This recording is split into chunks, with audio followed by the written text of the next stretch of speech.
AlanCoxShow.com to watch live on our YouTube channel. Thanks again to Blumwell Dock Wafer for assisting back there in the video department. And Alan will, as an act of solidarity, will send a free foot pic to everybody who votes for Poundcake as best sports talker in Cleveland Scene's Best of Cleveland. I will not. Denied is... That's going to make people not vote for him. Bill will. Fine feet. I'm sure you don't. You look like you have hobbit feet. You want to see my feet? I don't He wanna looks see your like feet. he has hobbit feet. Well, Doesn't he? now you've got to confirm or deny. Don't pull your foot out right now. It's coming out. I don't want to see it. It's coming out. You look like a big old hairy little hunker feet. Regular foot. I bet it's hairy and nasty. But what if it is? Ew. He's not the one selling foot pics. It's pretty gross, Bill. Is it gross or is Yeah. it just a regular foot? No, it's pretty Let me see. disgusting and horrible. It looks like a man foot. It looks fine. It looks like it's a not man covered foot. in hair. It's It's not hairy. It's not It hairy.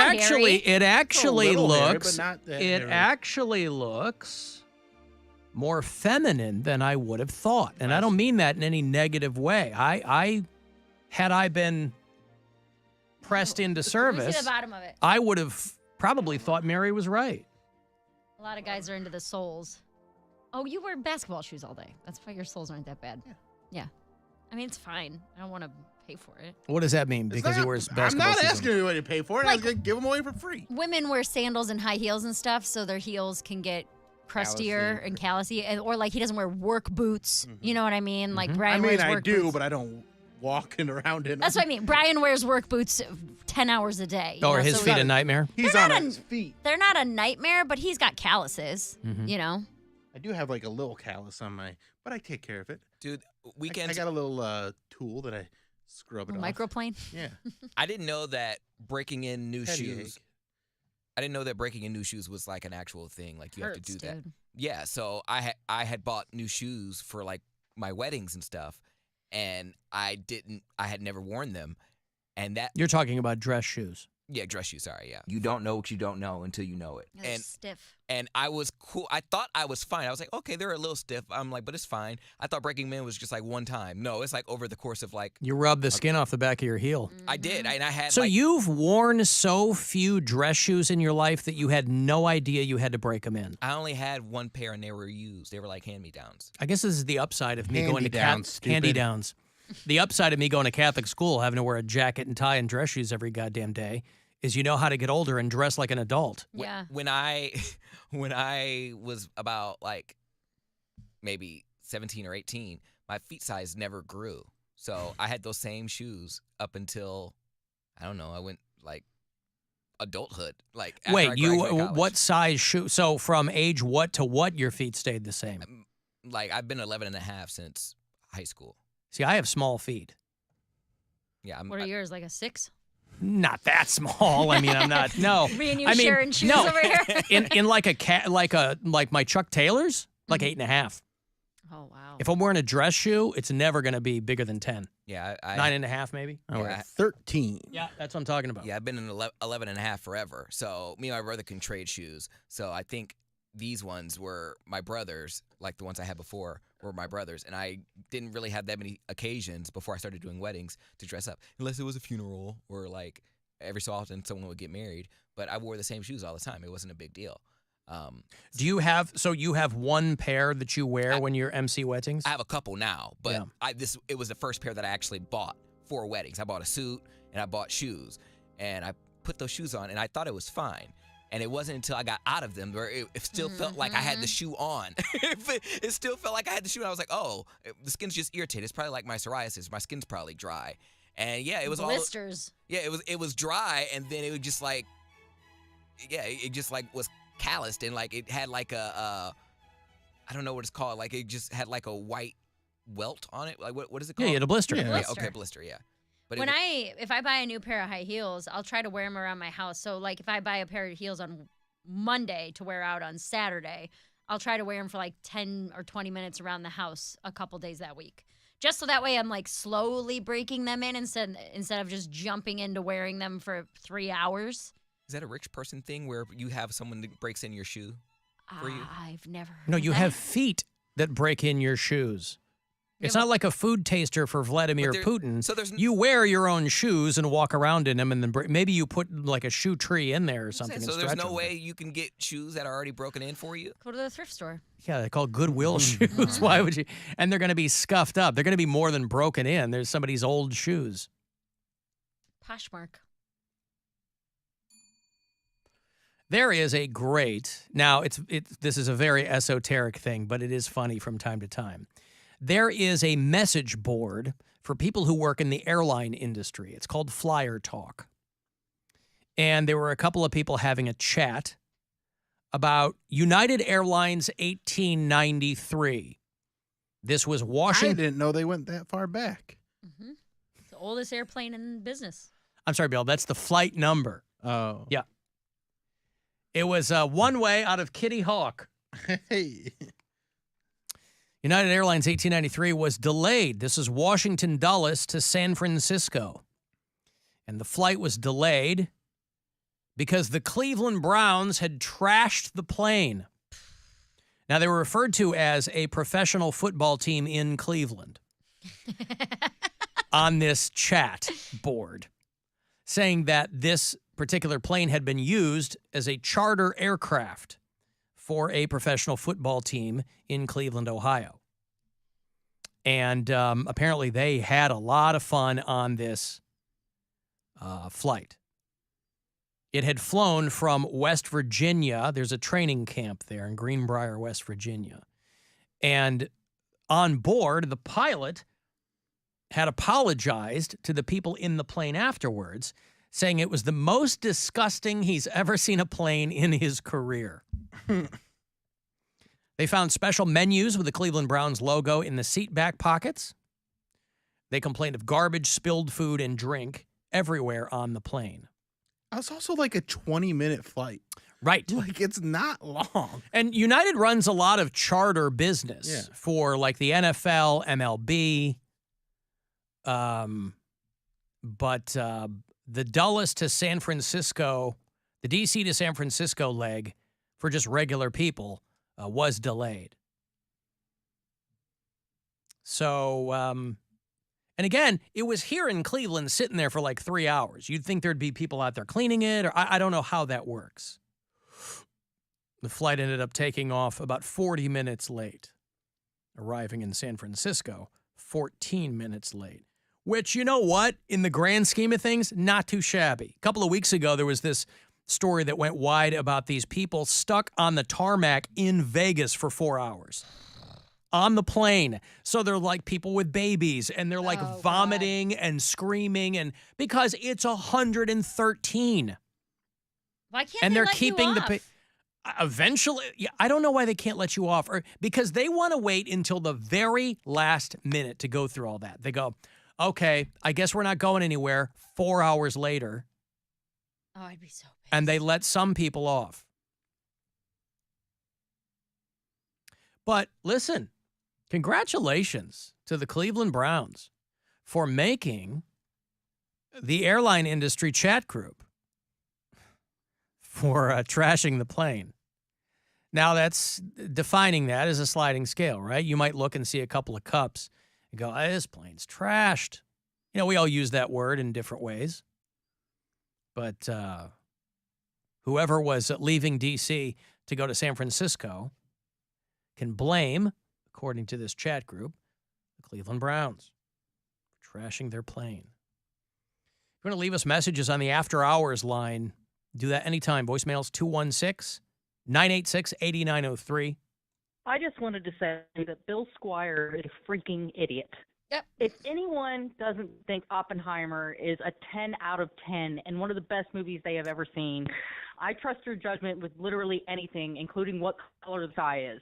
Like, it is chef's kiss brilliant. In my opinion, 2001: A Space Odyssey was probably my favorite movie ever. This is up there with it. It's in top 3 for sure. It is a fantastic movie, and give that man all the awards. Bill is an idiot.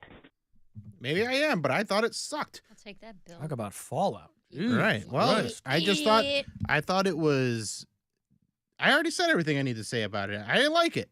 I couldn't hear it. I don't know what Christopher Nolan does. Maybe I have some sensory problems, but I can't hear his movies. Why is she taking it so personally? Because people love but why? close-ups of Cillian Murphy's face. You gotta see it in 70 millimeter because there's a bunch of close-ups of faces. And by the way, with all due respect, ma'am, I know 2001 is considered a classic, right? Also don't Stanley like that Kubrick. movie. It is the most boring movie you will ever see in your. It is so goddamn boring. She loves boring movies. It was a feat of modern cinema in 1968. Kubrick, a genius, yes.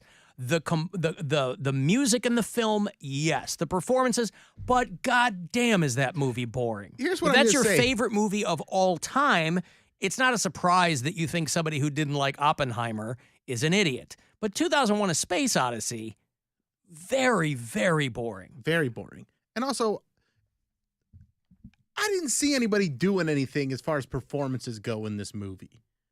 When people talk about But is Cillian Florence Murphy's, Pugh naked? yes, that was a great performance of being That's naked. all I She did a need. very good job of being naked and hot. And 50s Bush, right? Yeah, I mean, it's 40s, probably. 30s, 40s Bush. 30s, 40s. Even yeah. big 30s and 40s Bush. Right, because, I mean, it was around that time. Speaking of Bush, Buzzard Fest, Friday. Show your buzzard for meet and greet passes. We're going to be out there looking. But don't you agree? Like, there's so many people that are like, oh, this performance was. But, like, Oppenheimer, he's staring most of the movie and then saying. But I don't get why people take it personally. I don't either. I just didn't like the movie. I thought it mean- was an interesting story. I don't think it needed to be 3 hours long. I thought it. Like, they really built up, we're going to see some crazy explosion. And it was just it was the most regular ass explosion I've ever seen. The explosions in the Righteous Gemstones finale this week were better than the ones in Oppenheimer. Yeah. I haven't seen Oppenheimer yet, but people like it. Obviously people like it. I thought it was really corny. There's a scene where he's getting interrogated or someone's getting interrogated while he's watching them get interrogated. And to make sure you know that he's not having a good time, they make the wall shake behind him so you know he's not having a good time. like the background vibrates or whatever. Yeah. I thought that was the corniest thing to put in a movie like that. Like, why would you do that? Well, and then there's all these little... It certainly takes you out of whatever the historical record they're trying to recreate Right, is, and then there's all these moments where there's little flashes of small, atoms and stuff to remind you he invented the atomic bomb. I just thought I didn't think it was a good movie. I thought it was very heavy-handed by I mean, Christopher your Nolan. assessment was basically style over substance. That it was very stylized. Yeah. Yeah. But it was style... I don't mind a stylized movie, but in a biopic where you're just trying to tell this story, I felt like it was interjecting in ways that didn't need to. Just to, like, every time you go like 10 or 15 minutes and then Christopher Nolan's like, I made this movie. It's like every time I saw one of those little sparks that he was putting in there, he's just going, Christopher Nolan made this movie. Right. It was me. I just Nolan. wanted to say that Bill Squire is a freaking idiot. I wish somebody would talk to me about this instead of just leaving a message. I would love to go back and forth with somebody. I think but she they got her don't point have- across. She doesn't even have the courage. You're not going to convince her. She's not going to convince you. Again, I think it's I don't know. And then Matt Damon's there's a character lot was of the there's a best. lot of movies I like that people don't like, and that's completely fine. I love. You know how many movies I've recommended to Mary, and she thought Are one and all terrible, and I love them, Mhm. but they're not hitting her the right way, and that's fine. I don't take it personally. And this one didn't hit me the right way. And I know I should. People but I seem don't. to take it personally, and yeah, it's gonna win a bunch of awards because people like when men wear fedoras, but it's in the past. If you wear a fedora now, you look like an a-hole. But if you wear it in the and it's the 40s, you're like, oh, look at these costumes. This is amazing. Mm-hmm. Didn't somebody tweet us about Floppenheimer or something and tagged you in it?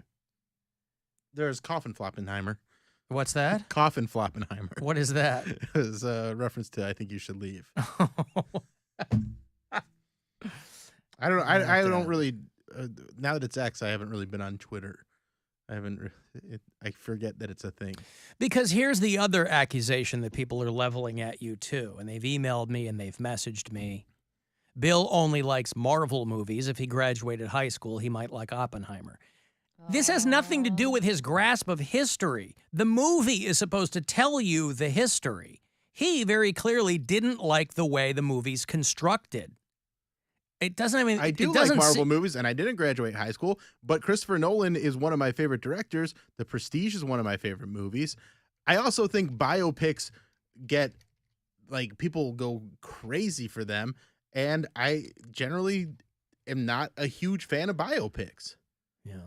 I think the performances in biopics are a lot of times it's just like people looking at other people in this performance that Cillian Murphy supposedly gave that was so brilliant is just him in muted tones telling him I need this to build this bomb. I think so much it just doesn't I think comedy gets crapped on for their performances, which is it's way harder to make a good comedy movie where you're funny than dramatic performances. I'm not a big dramatic, and again, this is why I don't like award shows, because I think most of the times when you look back at movies that win awards, you go, well, I don't even like that movie anymore. I think so much was talked about Oppenheimer prior to the release. Robert Downey Jr. saying things like, I've never seen an actor sacrifice more than Cillian Murphy did. What did he sacrifice? Cillian Murphy lost a bunch of weight. Well, because he wasn't hanging out with the rest of the cast, because he had so many scenes and lines to learn and blah, blah, blah. And he was and that's all fine. That's all about the individual performances, but that's got nothing to do with the end product.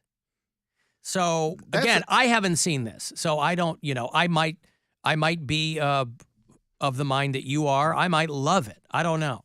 I don't mind stylized movies. With all the hype that went into it, I am shocked that people are putting it 10 out of 10. It's the best movie ever. It ends with people like, oh, that ending where he talked to Albert Einstein and goes, oh, we did some bad things, huh? Yeah, I guess we did. But then these people, they did worse things. Yeah, they did. They made our things. Well, thanks, not Bill. as bad. Now that I know Einstein shows up at the end of the movie. Yeah, as a Force ghost. I understood the movie. I know what's going on. I just didn't think it was a good movie. Give me Poundcake's not even going to go see it. Give me the Marvel movies over it. The Marvel movies. He didn't even know who Oppenheimer was. Not all Marvel movies are better than that movie, but most of them.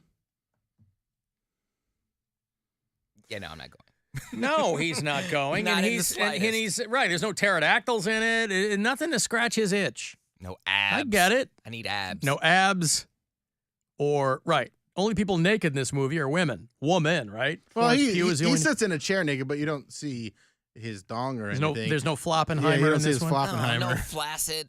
Yeah. You listen, if you want to see penises, Righteous Gemstones is your show. Last week. Episode 7. Dude, the whole second half of the season is just dongs. A lot of penises. Well, when I get my internet hooked up. And hard penises. Ooh. I didn't know that. When he's helicoptering in the tub. Yeah.